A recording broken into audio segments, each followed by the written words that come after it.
आत्मा प्रसंग चल रहा है। यहां पर तीन परमात्मा, तीन पुरुष, तीन प्रभु मुख्य रूप से आध्यात्म ज्ञान में रहते हैं। एक सरपुरुष, एक अक्षर पुरुष, एक परम अक्षर पुरुष, जिसको सच्चिदानंद घन ब्रह्म कहा है।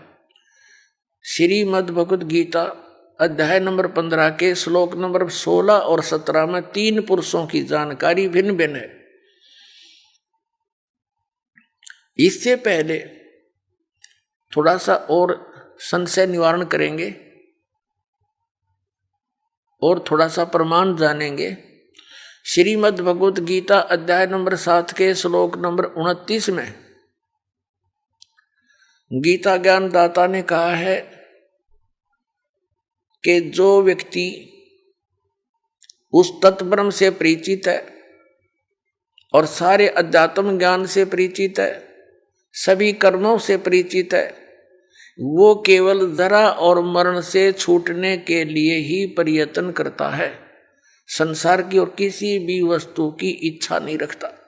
ये 7वें अध्याय के 29वें श्लोक में बताया गीता ज्ञान दाता ने, और 30 श्लोक हैं 7वें अध्याय में। फिर 8वें अध्याय के प्रथम मंत्र में श्लोक में गीता ज्ञान दाता से अर्जुन ने पूछा कि किम तत्ब्रह्म, वो तत्ब्रह्म क्या है और वो अध्यात्म ज्ञान क्या है, वो कर्म क्या है, वो तत्ब्रह्म क्या है, मुझे उसकी जानकारी दीजिए कि जिसको जानने के बाद साधक फिर यहाँ की किसी वस्तु की डिमांड नहीं रखता। 8वें अध्याय के 3 श्लोक में गीता ज्ञानदाता ने उसका उत्तर दिया है कि वो परम अक्षर ब्रह्म है। यानी गीता ज्ञानदाता से कोई अन्य समर्थ शक्ति है, वो सुप्रीम गॉड है, वो परम अक्षर ब्रह्म है। अब प्रमाण देखिएगा, ये देखिएगा अध्याय नंबर 7 का, और यहाँ 29वां श्लोक है। यहाँ संस्कृत है इसकी। जरा मरण मोक्षाय, जरा माने बुढ़ापा वृद्धावस्था, मरण मृत्यु, मोक्षाय माने मोक्ष के अर्थ, मोक्ष के लिए, उस जरा और मरण से छुटकारे के लिए माम आश्रित है, मेरे इस ज्ञान का आश्रय करके के तत्वदर्शी संत की खोज कर ले, वो बतावेंगे। उसका आश्रय करके यतन्ती, ये जो प्रयत्न करते हैं, जरा मेरे उस ज्ञान का को आधार बनाकर तत्वदर्शी संत की खोज करके जो प्रयत्न करते हैं, किस लिए, जरा और मरण से छूटने का, ते ब्रह्म तत्विदु कृष्णम अध्यात्म कर्म च अखिलम। इसका अनुवाद देखिए। गीता ज्ञानदाता कहता जो मेरे शरण हो गए, जरा माने वृद्धावस्था, मरण से यानी मृत्यु से छूटने के लिए प्रयत्न करते हैं, यत्न करते हैं, वे पुरुष तत् ब्रह्म, तत् उस ब्रह्म को, तत् ब्रह्म को, संपूर्ण अध्यात्म को तथा संपूर्ण कर्मों को जानते हैं। अध्याय नंबर 7 के 30 में इतना कहा है कि जो मुझे जानते हैं इस सब रूप में, तो वो मुझे ही जानते हैं, आगे नहीं जानते वो। अब इसके साथ ही ये है 8वें अष्टमों अध्याय, इसके प्रथम मंत्र में अर्जुन ने पूछा किम तत्ब्रह्म, अर्जुन वाच किम तत्ब्रह्म, आपने जिस इस तत् ब्रह्म, उस ब्रह्म को, संपूर्ण अध्यात्म को, संपूर्ण कर्मों को जानते। तो यहाँ पूछा है 8वें अध्याय का प्रथम मंत्र में किम तत्ब्रह्म, और किमत अध्यात्म, और किम पुरुष, किम कर्म पुरुषोत्तम, अधिभूत च किम प्रोक्तम, अधिदेवम किम उच्यते। वह ब्रह्म क्या है, हे पुरुषोत्तम, वह ब्रह्म क्या है। तो गीता ज्ञानदाता ने अब इसी गीता अध्याय नंबर 8 के और श्लोक नंबर 3 में कहा है वह परम अक्षर ब्रह्म है। वह परम अक्षर ब्रह्म है जो गीता ज्ञानदाता से अन्य और समर्थ है। अब हम समझेंगे गीता अध्याय नंबर 15 के श्लोक नंबर 16 और 17 को बहुत आसानी से समझ में आएंगे। सरपुरुष ये ज्योति निरंजन है, गीता ज्ञानदाता श्री कृष्ण में प्रवेश करके बोलता है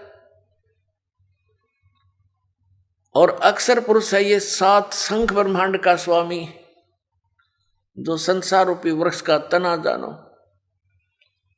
और मूल जो है वो परम अक्षर ब्रह्म है। अब देखिएगा गीता अध्याय नंबर 15 का श्लोक नंबर 16 और 17, ये देखिएगा। इसके नीचे से पढ़ा 16वां यहां श्लोक है। दिवौ इमौ पुरुषौ लोके सर च अक्षर है एव च।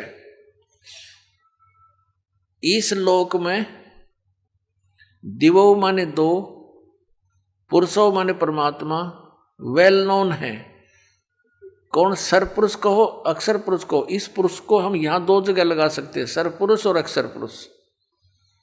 और इनके अंतर्गत जितने प्राणी हैं वो तो नाशवान हैं, जीवात्मा किसी की मरती नहीं है, तो सबका गधे की भी नहीं मरती। यह अनुवाद देखें। इस संसार में नाशवान और अविनाशी भी ये 2 प्रकार के पुरुष, यानी पुरुष माने परमात्मा प्रभु हैं, एक सरपुरुष एक अक्षर पुरुष। और संपूर्ण प्राणियों के शरीर नाशवान है, जीवात्मा तो सबकी अविनाशी है, गधे कुत्ते की भी है। अब 17 में कहा कि उत्तम पुरुष तो अन्य इन दोनों से, इस सर और अक्षर से, ये 2 पुरुषों से अन्य है। उत्तम पुरुष है तो अन्य, और परमात्मा इति उदारत है, जिसको परमात्मा कहा जाता है। ये लोकत्रयम् आविश्य विभर्ति, जो तीनों लोकों में प्रवेश करके सबका धारण पोषण करता है, अवय ईश्वर है, वो वास्तव में अविनाशी परमात्मा है। उत्तम पुरुष यानी श्रेष्ठ प्रभु तो कोई और है, इन दोनों से 16वें श्लोक वालों से अन्य है, और ही है। तीनों लोकों में प्रवेश करके ये संसार रूपी वृक्ष से, सब पूरे संसार रूपी वृक्ष को यानी जड़ों से ही आहार प्राप्त होता है, यानी उस परमात्मा से ही सबका धारण पोषण हो रहा है। वो सबका मालिक है, सबका दाता है। अब यहां फिर देखिए, उत्तम पुरुष तो अन्य ही है, जो तीनों लोकों में प्रवेश करके सबका धारण पोषण करता है। वो अविनाशी परमेश्वर परमात्मा इस प्रकार कहा गया है। अब ये विचलित कर देंगे आपको ये तत्वज्ञानहीन 15वें अध्याय के 18वें श्लोक में। अपने आत्मा ये तत्व ज्ञान है, और ये तत्व ज्ञानहीन प्राणी आपको यहां अड़ा देंगे कि गीता ज्ञान दाता ने 15वें अध्याय के 18वें श्लोक में बताया कि वो उत्तम पुरुष मैं ही हूं। नहीं, यहां तो इसने ये कहा कि मेरे अंतर्गत जितने प्राणी हैं उनसे मैं उत्तम हूं। इसलिए लोक वेद के आधार से यानी दंत कथाओं के आधार से मैं पुरुषोत्तम प्रसिद्ध हूं। लेकिन उसने स्पष्ट कर दिया है 15वें अध्याय के 17वें श्लोक में कि वो तो कोई और है, उसको तो तत्वदर्शी संत बताएंगे। बस इतनी सी बात है। ये देखो, इसका यह अनुवाद है गीता अध्याय नंबर 15 का और श्लोक नंबर 18। क्योंकि मैं, इसका अर्थ है यस्मात् सर अतीत है अहम अक्षरात् अपि च उत्तम अतः अस्मि लोके वेदे। लोके वेदे माने लोक वेद में दंत कथाओं के आधार में मैं पुरुषोत्तम प्रथित माने प्रसिद्ध हूँ। क्योंकि मैं नाशवान जड़ वर्ग क्षेत्र से तो सर्वथा अतीत हूँ और अविनाशी जीव आत्मा से भी उत्तम हूँ, इसलिए लोक और वेद में पुरुषोत्तम नाम से प्रसिद्ध हूँ। अब यहाँ इसने क्या कहा है, यदि ये और साथ में श्लोक आपको ना सुनाए जाते तो यहाँ आपकी बुद्धि नहीं सेट होती। ये कहता कि मेरे अंतर्गत जितने भी प्राणी आते हैं, क्योंकि ये केवल 21 ब्रह्मांड का स्वामी है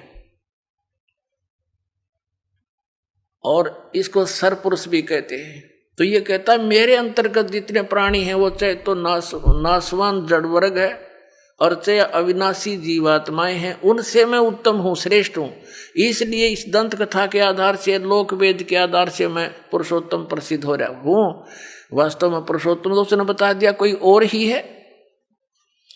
और फिर 8वें अध्याय के श्लोक नंबर 1 के उत्तर में 8वें अध्याय के 3 श्लोक में गीता ज्ञानदाता ने स्पष्ट ही कर दिया है कि वो परम अक्षर ब्रह्म है, वो परम अक्षर ब्रह्म है।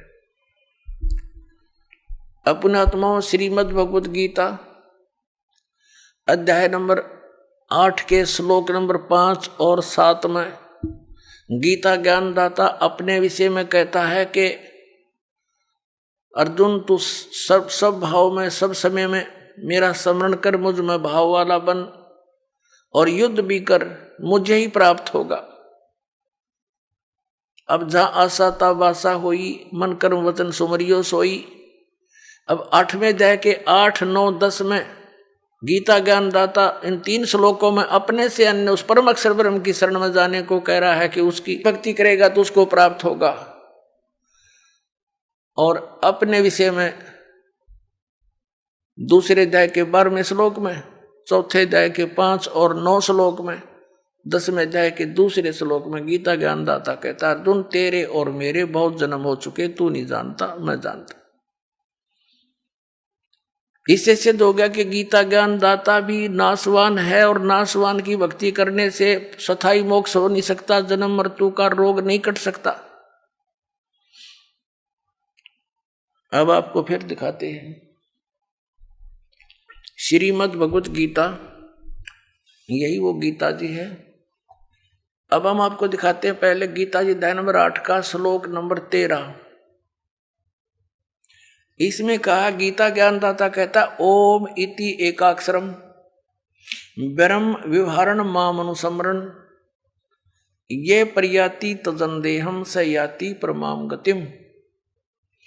माम ब्रह्म, मुझ ब्रह्म का केवल यह ओम, यह एक अक्षर है, नथिंग एल्स। मेरा तो केवल एक ओम अक्षर है और इसका उच्चारण करके सिमरण करता हुआ ये प्रयाति तजंदेहम, जो शरीर छोड़कर जाता है अर्थात अंतिम समय तक उसी का सिमरण करता हुआ देह त्यागता है, स याति परमाम गतिम।